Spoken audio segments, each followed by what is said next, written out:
Welcome to Esther worship channel. మరొక video ద్వారా మిమ్మల్ని కలుసుకుని దేవుని వాక్యం పంచుకోవడానికి, దేవుడు నాకు ఇచ్చిన కృపను బట్టి, ఆయన ఇచ్చిన ఆయుష్ని బట్టి, ఆరోగ్యాన్ని బట్టి, జీవం బట్టి, ఊపిరిని బట్టి ఆయనకు కృతజ్ఞత చెల్లిస్తున్నాను. నేనేమై ఉన్నానో అది కేవలం ఆయన కృప అని నమ్మి స్తుతిస్తున్నాను. మీరందరూ ఎలా ఉన్నారు? దేవుడి నామంలో విశ్వాస జీవితంలో మీ అందరూ కూడా సంతోషంగా ఉన్నారని దేవుడిని నమ్మి స్తుతిస్తున్నాను. మరి మరొక వీడియో ద్వారా, మరొక వాక్యం ద్వారా దేవుడు మనతో మాట్లాడడం అన్నాడు. అంతకు ముందుగా నన్ను ఎంతగానో ప్రోత్సహిస్తూ, బలపరుస్తూ, ఆదరిస్తూ, నడిపిస్తున్నందుకు మీకు అందరికీ నా వందనాలు తెలియజేసుకుంటున్నాను. లూకాసు వార్త 1వ అధ్యాయము 75 నుంచి చూసుకుంటే కొన్ని వచనాలు క్లుప్తంగా చూసుకుందాం. తన పరిశుద్ధ నిబంధనను అనగా మన తండ్రి అయిన అబ్రహాముతో తాను చేసిన ప్రమాణమును జ్ఞాపకం చేసుకున్నటకును, మనము శత్రువుల చేతి నుండి విడిపింపబడి మన జీవితకాలమంతయు నిర్భయులమై ఆయన సన్నిధిని పరిశుద్ధముగా, నీతిగాను ఆయన సేవింపును అనుగ్రహించుటకును ఈ రక్షణ మనకు కలుగు చేస్తున్నాం. ప్రార్థన చేసుకుందాం. అత్యంత మహాపరిశుద్ధుడును, ప్రేమమయుడును, కృపామయుడును, దయామయుడైన ప్రభా, మీ అప్రజి పాదములకు లెక్కలేని స్థుతులు, స్తోత్రాలు, వందనాలు చెల్లించుకుంటూ మరొకసారి నీ దానికి వచ్చినాను. ఆయన ఈ వాక్యం వివరించడానికి నాకు జ్ఞానం సరిపోదు. మీ ఆత్మ నడిపి దయచేసి మాతో మాట్లాడి మమ్మల్ని నాయన మరి రక్షణలో మేము కొనసాగలాగిన మీరు కృప చెప్పమని ప్రార్థిస్తున్నాం. మీరు ఇచ్చిన ఆయుష్ని బట్టి, ఆరోగ్యాన్ని బట్టి, జీవాన్ని బట్టి, ఊపిరిని బట్టి మీకే స్తుతులు, స్తోత్రాలు, వందనాలు చెల్లించుకుంటూ మీరు మాతో మాట్లాడి విశ్వాస జీవితంలో రక్షణ జ్ఞానులు ఎలా సాగిపోవాలో మాకు నేర్పించి మహింపదమని యేసునామములో బట్టి ప్రార్థించి అడుగుతున్నాం తండ్రి. ఆమె ఇక్కడ ఏమంటున్నాడు? తన పరిశుద్ధ నిబంధన అనగా ఎవరికి చేశారట పరిశుద్ధ నిబంధన? మన తండ్రి అయిన అబ్రహాముతో ఆయన ఒక నిబంధన చేశాడు. తాను చేసిన ప్రమాణం కూడా చేశాడు. ఆయన అబ్రహాంకి ప్రమాణం చేశాడు. అబ్రహాం ఒక సాధారణ వ్యక్తి. అలాంటి వ్యక్తికి అబ్రహాంకి ఆయనలో విశ్వాసము, నమ్మకము చూసి దేవుడు ప్రమాణం చేశాడట. ఆ ప్రమాణం జ్ఞాపకం చేసుకుని లూకాసు వార్తలో ఏమంటున్నారు? లూకాసు వార్తలో ఉంది మాట. ఆ ప్రమాణం జ్ఞాపకం చేసుకుంటూ మనము శత్రువుల చేతి నుండి విడిపింపబడి మన జీవితకాలం అంతా నిర్భయంగా మనము ఈ జకర్యా ప్రవచనం నెరవేరింది. పైన 75 చూసుకుంటే నెరవేర్పును గురించి మనకి తెలియజేస్తుంది.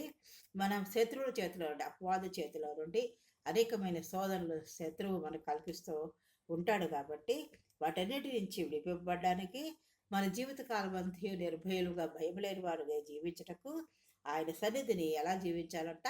పరిశుద్ధముగాను, నీతిగాను ఆయన్ను సేవింపాలి. పరిశుద్ధంగా ఉండాలి, నీతి ఆయన నమ్ముకొని ఉండాలి.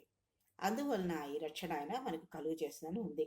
మరియు ఓ శిశువ, నీ సర్వోన్నతిని ప్రవక్త అనబడదు. సర్వోన్నతిని, అందరికంటే సర్వము, ప్రపంచానికి అందరికి ఉన్నతమైన సర్వోన్నతుడు ఎవరంటే మన యేసుక్రీస్తు ప్రభు. అనబడదు. మన దేవుని మహావాత్సల్యం బట్టి, ఆయన మహావాత్సల్యం, ప్రేమ గలవాడు, దయగలవాడు, కృపగలవాడు.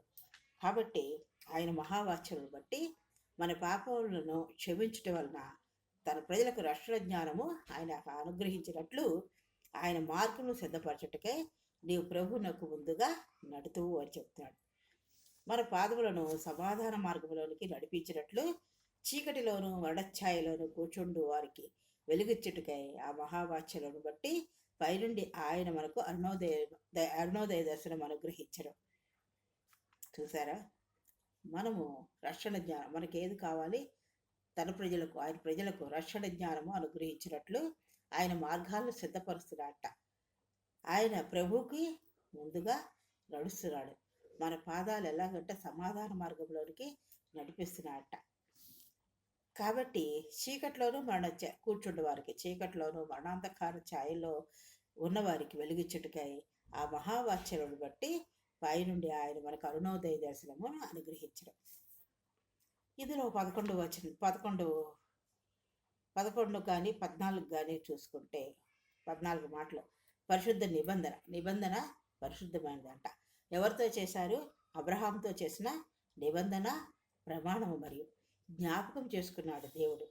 శత్రువు చేతి నుండి, అపవాది చేతి నుండి విడిపింపబడలాగిన నిర్భయలమై జీవించుటకు రక్షణ కార్యం జరిగించడానికి ఆయన మనకి రక్షణ కలుగు చేసినట్లుగా చూస్తున్నాం. ఈయన సర్వోన్నతులైన ప్రవక్త అని కూడా మనం చూస్తున్నాం.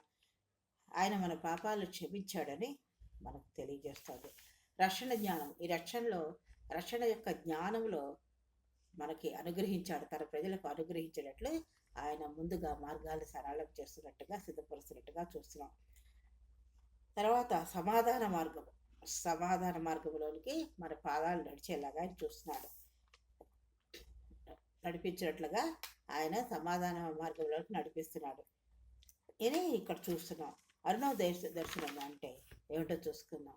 దేవుని దయ నెరవేర్పు ప్రవచనం, అదే జకర్యా ప్రవచనం. ఇది మన ఆత్మీయ జీవితంలోనూ ఆధ్యాత్మిక జీవితం, అదే ఆత్మీయ జీవితం చీకటిలో ఉన్న వారిపై, ఆధ్యాత్మికంగా ఆత్మీయంగా చీకటిలో ఉన్న వారిపై వెలుగు ప్రకాశింపచేయడానికి మరియు వారిని శాంత మార్గంలోకి నడిపించడానికి పరలోకం నుండి సూర్యోదయం తెస్తుందంట. సూర్యోదయం తెస్తుంది. ఏమిటి?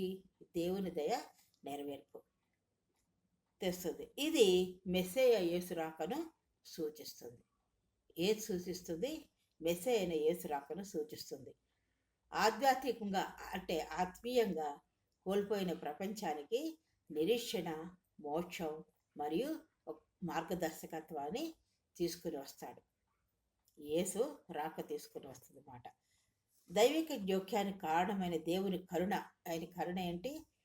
కరుణ మరియు ప్రేమ పూర్వక దయ. కరుణతో కూడిన మరియు ప్రేమతో కూడిన దయను కలిగి ఉన్నాడని, ఆయన జోక్యం కలిగి ఉన్న దేవుడని నొక్కి చెప్పడంతో ప్రవచనం ప్రారంభమవుతుంది. సూర్యోదయం అనేది మెస్సేయ అయిన యేసుకు ఒక రూపకం. సూర్యోదయం అంటే మెస్సయ్య అయిన యేసుకు ఒక రూపకం. ఆయన చీకటి తర్వాత ఆ నిరీక్షణ మరియు మోక్షం యొక్క కొత్త రోజును తీసుకువస్తాడు. మరి మీరు నేను రక్షణ పొందాము, పరిశుద్ధ జీవితంలో జీవిస్తున్నామా? మనం ప్రశ్నించుకోవాలి. అంతేకాకుండా అబ్రహాంతో చేసిన ప్రమాణము మన జ్ఞాపకం చేసుకుంటూ ప్రార్థన చేస్తున్నామా? ప్రమాణమును నిబంధనను జ్ఞాపకం చేస్తున్నామా? శత్రువుల నుండి, మన పాపాల నుండి, అపవాది నుండి విడిపించిన దేవుడికి మన నమ్మకంగా ఉన్నామా? ఆ రక్షణిచ్చిన దేవునికి, రక్షణ జ్ఞానంలోకి నడిపిస్తున్న దేవునికి మనం నమ్మకంగా, విశ్వాసంగా ఉన్నామా? నిర్భయులపై మనం జీవించేలాగా మనకి అనుగ్రహించిన ఆయన యొక్క పరిశుద్ధ సన్నిధిని నీతిగాను ఆయన నమ్ముకోవడమే నీతిగా ఉన్న ఆయన్ని కలిగి ఉన్న మనము నిర్భయులమై జీవిస్తున్నామా? మనకి సర్వోన్నతుడైన ప్రవక్త ఆయన క్షమించడానికి సిద్ధమైన మనసు గలవాడు. మన పాదాలు సమాధాన మార్గంలో నడుస్తున్నాయా? మనం సిద్ధపరచుకుంటున్నామా? రక్షణ జ్ఞానంతో కొనసాగింపబడుతున్నామా? మనం పరీక్షించుకోవాల్సిన వారమై ఉన్నాం. ఈ సాయంకాల సభలో ప్రియ సహోదరి సహోదరుడా, నీవు నేను ఎలాగున్నాము? రక్షణ జ్ఞానం కలిగి పరిశుద్ధంగా నీతిగా జీవిస్తున్నామా? మనం పరీక్షించుకోవాల్సిన వారమై ఉన్నాం. యేసు రాక చీకటిలో మరియు మరణ నీడలో ఉన్న వారిపై ప్రకాశించడానికి ఉద్దేశించబడింది. యేసు రాక దేనికి ఉద్దేశించబడిందంట? చీకటిలో ఉన్న వారికి, అంటే ఆయన తెలియకుండా ఉన్న వారికి, మరియు మరణఛాయ కమ్ముకున్న నీడలో ఉన్న వారిపై ప్రకాశించడానికి అది యేసు యొక్క రాక ఉద్దేశించబడింది. ఇది అజ్ఞానం నుండి అంటే ఆధ్యాత్మిక అజ్ఞానం మరియు పాపం యొక్క పరిణామాలను సూచిస్తుంది అన్నమాట. ఇది